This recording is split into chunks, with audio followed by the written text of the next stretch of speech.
Hello everyone, my name is Sneha. हमारा BRC का exam होने वाला है अप्रैल में। उसके काफ़ी कम दिन बचे हैं। उसके लास्ट डे की मैं कुछ टिप्स देने वाली हूँ, आपको क्या ध्यान रखना है, आप किस तरह से, यदि आपने अभी तक भी नहीं पढ़ा है तो किस तरह से आप बीआरसी एग्जाम को क्रैक कर सकते हो, उसकी टिप्स दूंगी। मेरा बीआरसी का स्कोर बताऊंगी, प्लस मैं आपको एग्जाम डे के टाइम आपको क्या क्या टैक्टिक्स यूज़ करनी चाहिए जिससे कि आप अच्छे से एग्जाम दे सके, वो मैं आपको बताऊंगी। तो let's get started. Before that, if you like my video, subscribe to my channel, press the bell icon and the button. Thank you. आप यहाँ मेरे बारे में देख सकते हैं, मैंने एमएससी आईआईटी कानपुर से किया है और मैंने बीआरसी का एग्जाम 2018 में क्लियर किया था। इसका जो रिटर्न एग्जाम होता है वो मैंने क्लियर किया था और उसके थ्रू मैं शॉर्टलिस्ट हुई थी इंटरव्यू के लिए। और इंटरव्यू के लिए क्या टिप्स होती है उसके लिए भी मैं एक सेपरेट वीडियो बनाने वाली हूँ।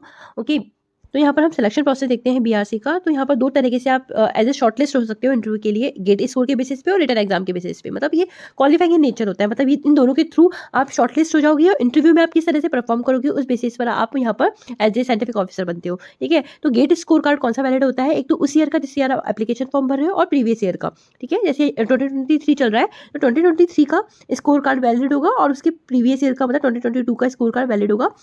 और ये एक टाइम देते हैं, तब तक आपको गेट स्कोर कार्ड अपलोड करना होता है। और सेकंड होता है हमारा रिटर्न एग्जाम, जिसके बारे में आपको बताने वाली हूँ। ठीक है, लेकिन ये दोनों ही क्वालिफाइंग इन नेचर होते हैं।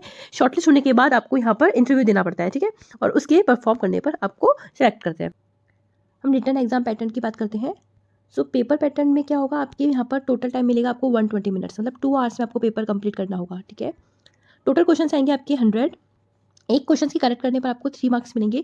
नेगेटिव मार्किंग है यहाँ पर, यदि आप क्वेश्चन गलत करते हो तो -1 की नेगेटिव मार्किंग है। मतलब 300 टोटल 300 मार्क्स का आपका पेपर होगा। ठीक है, और इसको आपको 100 क्वेश्चंस को 2 आवर्स में करना है। ये आपका एग्जाम पैटर्न हो गया। ठीक है, तो नेगेटिव मार्किंग है तो इस बात का ध्यान रखना है।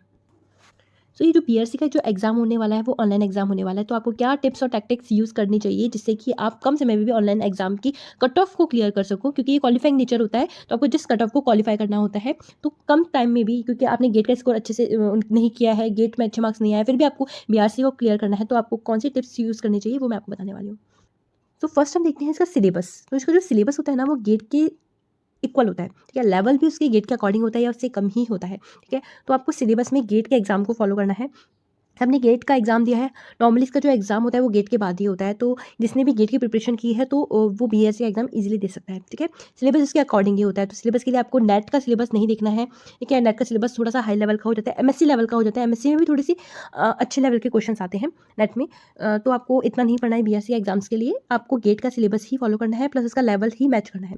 ठीक है, कि लेवल बिल्कुल गेट के अकॉर्डिंग होता है। तो ध्यान रखना है कि जो उसके पीवाईक्यू होते हैं उसकी प्रैक्टिस आपको ज़्यादा से ज़्यादा करनी है। ठीक है, तो आपको बहुत हाई स्टडी नहीं करनी है, बहुत हार्ड क्वेश्चंस नहीं करने हैं। ठीक है, एग्जाम्पल हो तो जैसे आपने एमएससी में वैल्यूएशन मेथड पढ़ा है, तो आप ऐसे क्वेश्चंस को देख सकते हो कि किस तरह से हो रहे हैं, उसके बेसिक्स देख सकते हो। लेकिन यदि आप एग्जाम में इसको सॉल्व करोगे ना तो बहुत लेंथी प्रोसेस हो जाता है। 2 आवर्स में आपको 100 क्वेश्चन सॉल्व करने पड़ेंगे।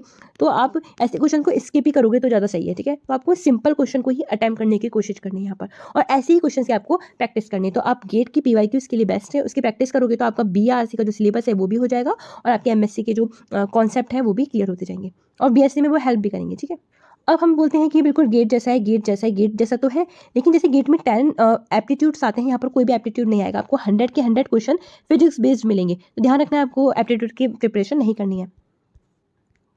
टॉपिक्स और सिलेबस की बात करते हैं। जो जैसे मैंने बोला कि गेट की जैसा है, गेट की जैसा है, गेट की जैसा तो है, आपको गेट का सिलेबस तो फॉलो करना ही है, प्लस यहाँ पर आपको बीएससी का सिलेबस भी फॉलो करना है। ठीक है, ये बहुत इंपॉर्टेंट चीज़ है। लोगों को लगता है कि सिर्फ एमएससी आता है, नहीं, यहाँ पर एमएससी और बीएससी दोनों के टॉपिक्स आते हैं, दोनों का पढ़ना इंपॉर्टेंट है आपको। ठीक है, जैसे मैं बात करती हूँ तो आपको क्रॉनिक पैनिक मॉडल नहीं आएगा यहाँ पर आपको पढ़ना है तो आपको पता होना चाहिए बोर मॉडल क्या है। बोर मॉडल में भी आपको ये पता होना चाहिए कि जो रेडियस है किसी ऑर्बिट की, उसकी वैल्यूज़ क्या होती है, n² a0/z, ऐसा कुछ है फॉर्मूला। ठीक है, तो आपको ये ध्यान रखना है। इस तरह से रिलेटेड आपको क्वेश्चन आएंगे। या फिर क्वांटम मैकेनिक्स की बात करते हैं तो आपको ये पता होना चाहिए कि एवरेज एनर्जी कैसे निकालते हैं, फंक्शन को नॉर्मलाइज कैसे करते हैं, एक्सपेक्टेशन वैल्यू कैसे निकालते हैं। ठीक है, या फिर मैं बात करूँ तो हाइड्रोजन एटम की बात करूँ तो आपको ये पता होना चाहिए कि प्रोबेबिलिटी वाला जो फंक्शन होता है और आर के बीच में किस तरह से कर्व बनता है। ठीक है, और यदि एनएलएम दे रखा है तो किस में नोड आते हैं, किस में नोड नहीं आते। नोड होते हैं तो कितने टाइप्स के नोड होते हैं। मैंने 2018 का एग्जाम दिया था, नोड से क्वेश्चन आ गए थे। हम एमएससी में तो नहीं पढ़ते हैं, लेकिन नोट से क्वेश्चन आए थे। तो मतलब यहाँ पर बीएससी और एमएससी दोनों का सिलेबस कंप्लीट करना है आपको।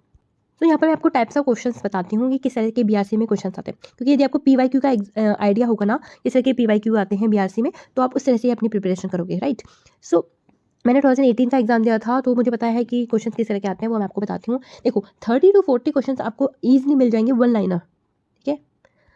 क्योंकि ये बिल्कुल बेसिक्स होते हैं। देखिए बीएससी का बेसिक ले लिया या फिर एमएससी का कोई बेसिक हो गया, वन लाइनर क्वेश्चंस आएँगे आपके, ठीक है? जैसे मैंने ऐसे बोल दिया प्रोबेबिलिटी और आर के बीच में ग्राफ प्लॉट करना है और यहाँ पर ऐसे दे रखा है तो कितने नोड है, यदि एनएलएम दे रखा है तो कितने नोड अवेलेबल हैं, तो अपने नोड्स का यदि आपको फॉर्मूला पता है तो आप इजीली नोड निकाल सकते हो यदि एनएलएम गिवन है तो, ठीक है?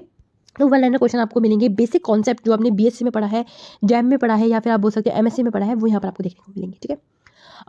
40 टू 50 क्वेश्चंस ईजिली आपको मिल जाएंगे कैलकुलेटिव, क्योंकि पूरा कैलकुलेटिव बेस्ड होता है। वन लाइनर में भी आपको कैलकुलेशन मिलेगी, लेकिन इतनी कैलकुलेशन नहीं मिलेगी, लेकिन 40 टू 50 क्वेश्चन में आपको कैलकुलेशन करनी ही पड़ेगी। जैसे कि आपको स्ट्रक्चर फैक्टर दे दिया है सॉलिड स्टेट में, स्ट्रक्चर फैक्टर निकालने कोई आपको क्रिस्टल स्ट्रक्चर दे दिए और इसका आपको स्ट्रक्चर फैक्टर निकालना है, ऑब्वियसली आपको कैलकुलेशन करनी पड़ेगी। मिलर इंडेक्सेस निकालने को बोल दिया है, ये आपको करना ही पड़ेगा, ठीक है? या फिर आपको बोल दिया है 1D बॉक्स है तो उसका फंक्शन दे रखा है, फंक्शन निकालो उसका, या फिर ग्राफ प्लॉट करने को बोल देंगे या फिर एनर्जी निकालने को बोल देंगे। इस तरह के क्वेश्चंस बिल्कुल बीएससी वाले लेवल के क्वेश्चंस आपको देखने को मिलेंगे, लेकिन आपको कैलकुलेशन करनी ही पड़ेगी, ठीक है? तो आपको यहाँ पर ये जो 40 टू 50 क्वेश्चन आपको आएंगे, ये ही सबसे ज़्यादा इंपॉर्टेंट होते हैं। जिसने कैलकुलेशन वाला पार्ट कर लिया, गेट के क्वेश्चन सॉल्व कर लिए, जिन्होंने बीएससी के अच्छे वाले क्वेश्चन, जो अच्छे वाले मतलब मॉडरेट वाले क्वेश्चन आपने बीएससी के भी कर लिए, वो ये वाले एग्जाम को क्रैक कर जाते हैं, क्योंकि वन लाइनर वाले क्वेश्चन सब अटेम्प्ट करेंगे जो भी इसकी अच्छे से तैयारी कर रहा है, ठीक है? अब यहाँ पर कैलकुलेशन वाला जो पार्ट होता है, वो कैलकुलेशन वाला पार्ट वही करेगा जिन्होंने गेट के और बीएससी के क्वेश्चंस को अच्छे से प्रैक्टिस किया, न्यूमेरिकल सॉल्व किया, ठीक है? 10 टू 20 क्वेश्चन आपको बिल्कुल हार्ड मिलने वाले हैं।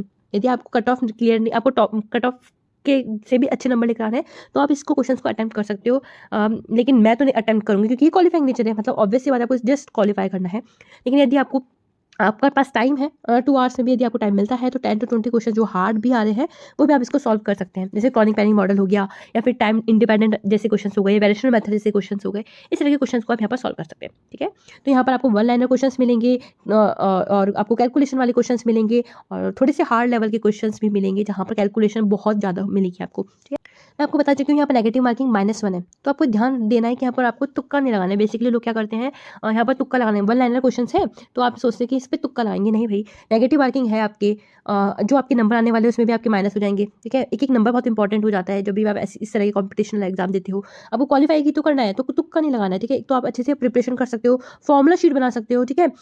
जिससे कि आपको फॉर्मुलेज याद हो जाएंगे। तो अब यहाँ पर आपको बैठ के तुक्का नहीं लगाना है, गैस नहीं करना है, बेसिकली तुक्का बोल रही हूँ, गैस वर्क नहीं करना है। यहाँ पर आपको कैलकुलेशन करनी है, वन लाइनर के लिए आपको प्रैक्टिस करनी है, फॉर्मुला याद नहीं है तो फॉर्मुला शीट बनानी है, ठीक है? एंड में आपको यही करना होता है, बेसिकली फॉर्मुले रिवाइज करने होते हैं, क्योंकि आपने अभी गेट ही दिया है तो आपको एमएससी का पढ़ा हुआ होगा, तो आपको एमएससी के लिए भी फॉर्मुले रिवाइज करने हैं, ठीक है? बीएससी के लिए भी आपको फॉर्मुले रिवाइज करना है। बीएससी एमएससी का ऑलमोस्ट पैरेलल ओवरलैपिंग करता है, तो लेकिन आपको बीएससी के लिए भी कुछ कुछ पोर्शन होता है जो हम नेट में नहीं पढ़ते हैं, आपको वो भी पढ़ने पड़ेंगे यहाँ पर, ठीक है? तो उसके लिए फॉर्मुला शीट बना सकते हो, शॉर्ट नोट्स बना सकते हो, जिसको मैं माइक्रो नोट्स बोलती हूँ, वो आप बना सकते हो और एग्जाम डे पर आप इसको पढ़ सकते हो, ठीक है? तो यहाँ पर मैं सेफ स्कोर और कट ऑफ दोनों की बात करूंगी। तो यदि सेफ स्कोर की बात करेंगे, तो यदि आपकी 180 टू 190 के आसपास मार्क्स आते हैं, तो यहाँ पर आप बिल्कुल सेफ हो, या आपकी 200 प्लस मार्क्स आते हैं तो आप बिल्कुल सेफ हो, क्योंकि ये 300 का पेपर होता है और लोग जनरली 60 टू 70 क्वेश्चन यदि सही करते हैं, बिल्कुल एक्यूरेट होते हैं, तो उनका सेफ स्कोर माना जाता है। यदि हम कट ऑफ की बात करते हैं तो 2018 की मैं बात करूँ तो उस वक्त कट ऑफ गई थी 140 और मेरे मार्क्स आए थे अराउंड, हाँ तो मैं आपको यहाँ पर मेरे मार्क्स से बताने वाली थी, तो मेरे मार्क्स आए थे अराउंड 150, ठीक है? तो 149 150 इस तरह से मेरे मार्क्स से, तो मैं मतलब कट ऑफ से मेरे 10 प्लस नंबर थे, ठीक है? तो कट ऑफ बेसिकली जो जाती है वो जो वेरी करती है, वो एक तो लेवल ऑफ एग्जाम पर तो डिपेंड करता है कि लेवल बहुत इजी आ गया तो 150 प्लस भी चले जाती है, कोई इशू नहीं है, ठीक है? वैसे यदि क्योंकि इसकी कट ऑफ है वो बहुत ज़्यादा वेरी करती है, ठीक है? तो इसकी यदि मैं रेंज बताती हूँ तो अराउंड इसकी 130 से लेकर आपको 160 प्लस देखने को मिल सकती है, ठीक है? ये इसकी कट ऑफ रहती है।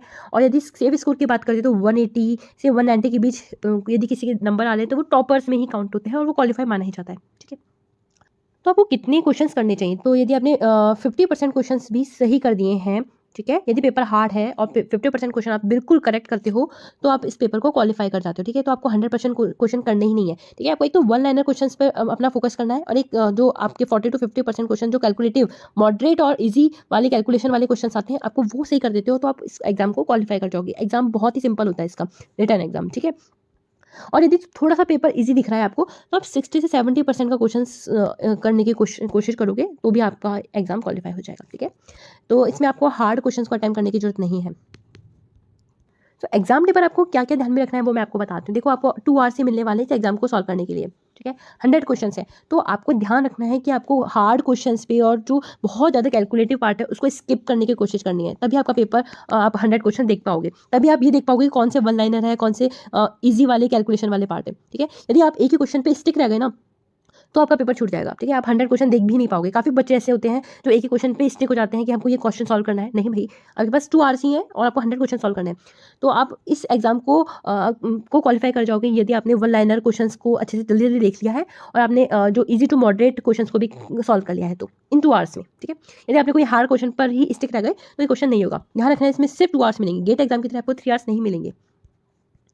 सेकंड टिप्स ये है कि आपको ये अटेम्प्ट करना है जो क्वेश्चंस, वो 2 राउंड में करना है। मेरा एक वीडियो बनाया हुआ है किस तरह से आपको क्वेश्चन पेपर सॉल्व करने होते हैं कंप्यूटर बेस्ड एग्जाम में। यदि आपने वो देखा नहीं तो वो जाकर आप देख सकते हैं। मैं या तो लिंक डिस्क्रिप्शन बॉक्स में दे दूंगी। वहाँ पर मैंने 3 राउंड बताई थी, लेकिन आपको इस 2 आवर्स में आप 2 ही राउंड ले सकते हैं इस पेपर को सॉल्व करने के लिए। पहला राउंड आपको फटाफट से उन क्वेश्चन को देखना है जो कि ईजी है, ठीक है। आपको जो क्वेश्चन जल्दी जल्दी हो रहे हैं उनको आपको अटेम्प्ट करना है, ठीक है। और जो क्वेश्चन आपको बहुत ज़्यादा टाइम टेकिंग है उसको आप स्किप कर सकते हो। जो आपने देखे ही नहीं है, जो आपको बिल्कुल नहीं आते, आप उसको नेक्स्ट राउंड में रखना ही मत, उसको रिव्यू पे भी नहीं डालना है, ठीक है। इजी क्वेश्चन को तो उसी राउंड में आपको सॉल्व करना है। और सेकंड राउंड के लिए आपको वो क्वेश्चन रखने हैं जो कि कैलकुलेटिव है, प्लस आपको टाइम टेकिंग लग रहा है कि हाँ मेरा बाद में इसको कैलकुलेशन करूंगा तो वापस से हो जाएगा या हो जाएगी, तो उन क्वेश्चन को आपको सेकंड राउंड में रखना है, ठीक है। तो फर्स्ट राउंड में आपको एक तो वन लाइनर क्वेश्चन सॉल्व करने हैं और इजी वाले क्वेश्चंस जो कैलकुलेशन में आते हैं वो फर्स्ट राउंड में सॉल्व करने हैं। सेकंड राउंड की बात करते हैं तो आपको वो वाले क्वेश्चन सॉल्व करने हैं जो कि मॉडरेट टाइप की कैलकुलेशन वाले आने वाले हैं, ठीक है। मॉडरेट कैलकुलेशन वाले आए, ठीक है। और आपको थर्ड राउंड लेना ही नहीं है और आपको हार्ड क्वेश्चंस को स्किप करना है यदि आपको सिर्फ क्वालिफाई ही करना है। तो यदि आपको बहुत अच्छे मार्क्स लेकर आने हैं तो आप हार्ड क्वेश्चंस को भी सॉल्व कर सकते हैं, नो इशू, ठीक है। थर्ड बात आपको ध्यान ये रखनी है कि ये जो एग्जाम होगा उसमें आपको वर्चुअल कैलकुलेटर मिलेगा।